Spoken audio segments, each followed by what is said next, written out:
প্রিয় কৃষক বন্ধু, প্রীতি এবং শুভেচ্ছা নেবেন। আমি আশা করছি আপনারা সবাই খুব ভালো আছেন। চলতি কৃষি থেকে আপনাদেরকে স্বাগত জানাচ্ছি নতুন আরও একটি ভিডিওতে।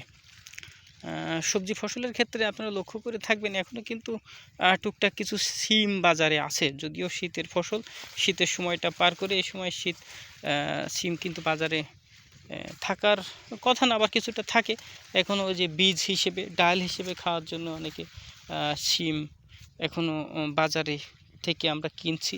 এবং এই ডালের যেহেতু পুষ্টিগুণ অনেক বেশি, প্রচুর পরিমাণে প্রোটিন থাকে, তো এখনও অনেকে কিন্তু এরকম সিমের গাছগুলো তরতাজা রেখেছেন, যারা একটু দেরিতে চাষ করেছিলেন। তো এখনও সিম উঠছে এবং একটু ম্যাচিউরড বীজওয়ালা সিম যেগুলো, সেগুলো কিন্তু অনেকে বাজারজাত করছেন। তো মোটামুটি একটু এই জাতীয় সিম এই শেষের দিকে মোটামুটি বেশ ভালোই দামে বিক্রি হয়। অনেকেই যে বলে থাকেন যে বীজের জন্য সিম আর কি, সে ধরনের সিম চাষ করতে গেলে একটু লেটের দিকে চাষ করলে এবং কিছুটা জমিতে যদি রস বেশি রাখা হয় এবং কিছুটা নাইট্রোজেন জাতীয় সার একটু বেশি ব্যবহার করা হয় এই সময়, তাহলে অনেক দিন ধরে রাখা সম্ভব এরকম খেতে, এবং লাস্টের দিকে এরকম বীজের জন্য সিম বাজারজাত করা সম্ভব। তো আরেকটা বিষয় নিয়ে মূলত আজকে কথা বলা, সেটা হচ্ছে এই মুহূর্তে যাদের ভুট্টা আছে জমিতে, তারা তো বুঝতেই পারছেন যে জমিতে অনেকের ভুট্টা কিন্তু ঠিক এই পর্যায়ে, অর্থাৎ মোচাগুলো কমপ্লিট হয়ে গেছে, অর্থাৎ পলিনেশন বা পরাগায়ন কমপ্লিট। একটু কিছুটা মিডিলের দিকে, যারা মিড সিজনে যারা চাষ করেছিলেন তাদের ক্ষেত্রে। আর মোচাগুলোর দানা গঠন এখন পরিপুষ্ট হওয়ার পর্যায়ে চলছে, ঠিক এরকম ধরনের মোচাগুলোতে।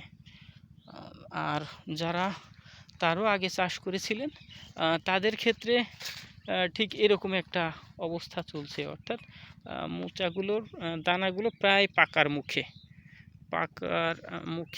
তারা কি করেছেন, যখন এই পর্যায় থেকে এই যে পর্যায়ে দেখেন গাছগুলো এখনও সবুজ সতেজ তরতাজা আছে, কিন্তু মোচাগুলো ম্যাচিউরিটির পর্যায়ে যাচ্ছে। এখান থেকে শুরু করে যখন ঠিক এরকম একটা পর্যায়ে আসবে, যখন দেখেন আমি গাছগুলো দেখাই, কিছুটা হলুদ হলুদ ভাব বা হালকা সবুজ ভাব বা ফ্যাকাশে ভাব চলে আসছে, অর্থাৎ দানাগুলো এরকম দেখেন পাকা শুরু হয়ে গেছে। আমি দেখাই, এই যে বুঝলেন, পাকা শুরু হয়ে গেছে।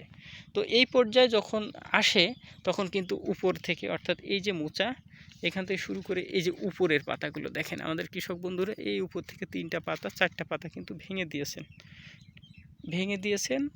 কারণ হচ্ছে যাতে এই মোচাগুলোতে সূর্যের আলো পায় পর্যাপ্ত, তাহলে এই দানাগুলোর পরিপক্কতায় সুবিধা হবে, ম্যাচুরেশনটা ভালোভাবে হবে, অর্থাৎ দ্রুত পাকার দিকে যাবে, দ্রুত পাকবে।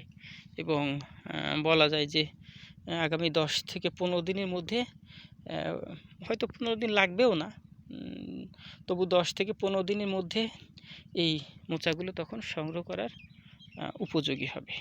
তো তারপরে ওনারা এগুলো ভেঙে নেবেন, এগুলো এখান থেকে ভেঙে নিয়ে গাছটা পরে গোড়া থেকে কেটে ফেলবেন, কেটে জ্বালানি হিসেবে নিয়ে যাবেন। তো তার আগে এই যে পাতাগুলো এখান থেকে ভাঙা হয়েছে, এগুলো কিন্তু এখন গোখাদ্য হিসেবে ব্যবহার করা যাবে, অর্থাৎ গবাদি পশুর খাবার হিসেবে, ঘাসের বিকল্প হিসেবে ব্যবহার করা যাবে।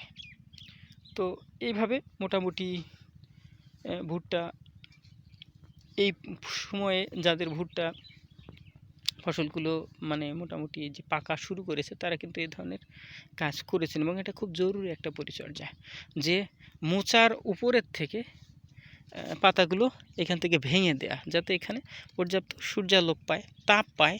আমরা জানি যে যখন ফুল বা ফল আর কি, বিশেষ করে ফল যখন পরিপক্ক হয়ে যাবে, তারপর থেকে যত ভালো সূর্যের আলো বা তাপ পাবে, একটা উষ্ণ পরিবেশ পাবে, ততই কিন্তু আপনার ওইটা দ্রুত পাকার দিকে অগ্রসর হবে, অর্থাৎ ফল পাকবে বা এই দানাগুলো পাকবে, অর্থাৎ তার যে হারভেস্ট পর্যায়ে যে রং থাকার কথা সেই রঙের দিকে যাবে, এবং এই যে দানা বা ওই যে ফল আর কি, যেহেতু এটা এক প্রকার বীজ, তো এই বীজ থেকে আপনার পানির পরিমাণটা কমে আসবে।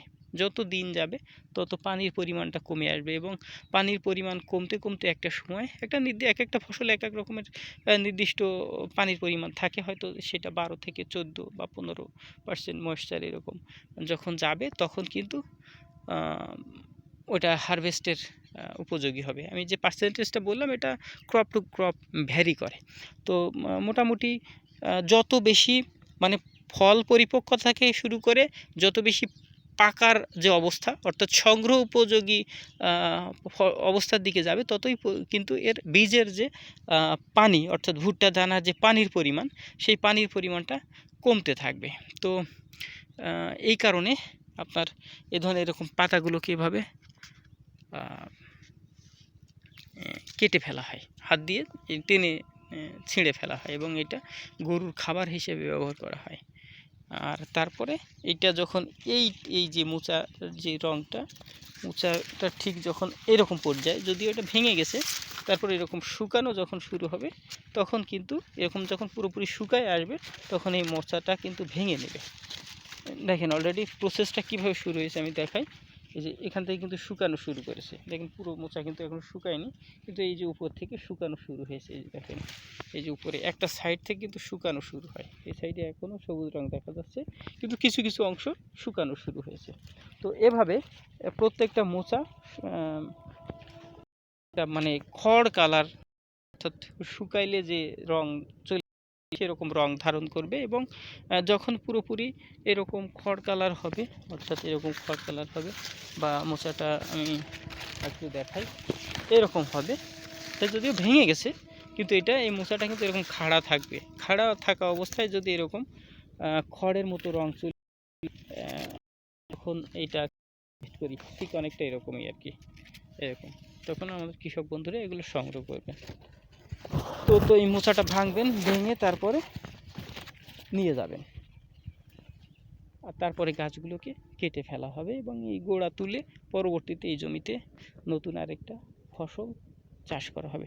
তো চলমান কৃষি থেকে এই পর্যায়ে মাঠে আমাদের যে ধরনের কর্মকাণ্ড চলছে, ভুট্টা ফসলের ক্ষেত্রে আমি এরকম একটা কিছু চিত্র তুলে ধরার চেষ্টা করলাম। তবে আরেকটু কথা বলবো, যে যাদের এরকম পর্যায়ে ভুট্টা আছে তারা কিন্তু এখন থেকে আস্তে আস্তে আসলে মাটিতে রসের পরিমাণটা, অর্থাৎ পানির পরিমাণটা কিছুটা কমিয়ে আনা দরকার। কারণ আমরা জানি যে যত মাটিতে বেশি রস রাখা হবে তত কিন্তু হচ্ছে আপনার এই যে গাছটা বেশি সতেজ থাকবে, এবং বীজ পরিপক্কতা পাকার দিকে ধীর গতিতে অগ্রসর হবে।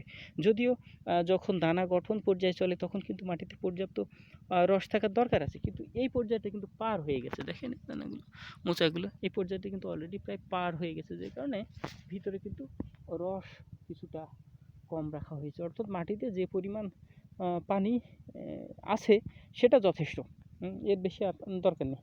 এখন আস্তে আস্তে সেচ দেওয়াটা বন্ধ করে দিবেন ওনারা, এবং হচ্ছে মোচাটাকে পাকার সুযোগ করে দিবেন, আস্তে আস্তে দানাগুলোকে পাকার সুযোগ করে দিবেন। তো তারপর আস্তে আস্তে এরকম পর্যায়ে চলে আসবে। এখানে কিন্তু অলরেডি পাকা শুরু করেছে, দেখেন পাতা কিন্তু উপরে ভেঙে দেওয়া হয়েছে সূর্যের আলো যাতে মোচাটাতে পৌঁছাতে পারে তার জন্যে, এবং এই কারণে মোচাতে কিন্তু দানাগুলোতে এরকম সুন্দর রং আসা শুরু করেছে, খুব সুন্দর একদম কমলা রং।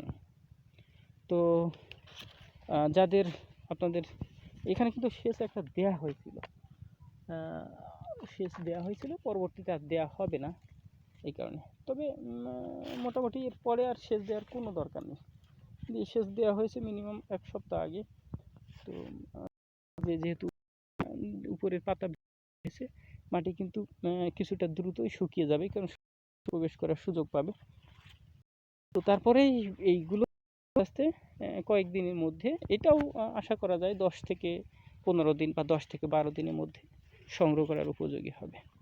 তো এখন আসলে ভুট্টা ক্ষেতের পরিচর্যার তেমন কিছুই নেই। আমি একটু আগে যে তুলনামূলক লেটে চাষ করা ভুট্টাটা দেখালাম, সেখানে আসলে একটু সতর্ক থাকার বিষয় আছে যে মোচা ছিদ্র করা পোকা অনেক সময় আক্রমণ করে। লেদা পোকা, ফল ছিদ্রকারী লেদা পোকা যেগুলো আছে সেগুলি। তো তার বিরুদ্ধে অনেকে এই যে কাটাপ গ্রুপের ওষুধ ব্যবহার করে থাকেন, সাইপারমেথ্রিন বা অ্যাবামেকটিন, এই জাতীয়গুলো অনেকে ব্যবহার করছেন। করা যায়, পোকার আক্রমণ না থাকলে দরকার নেই।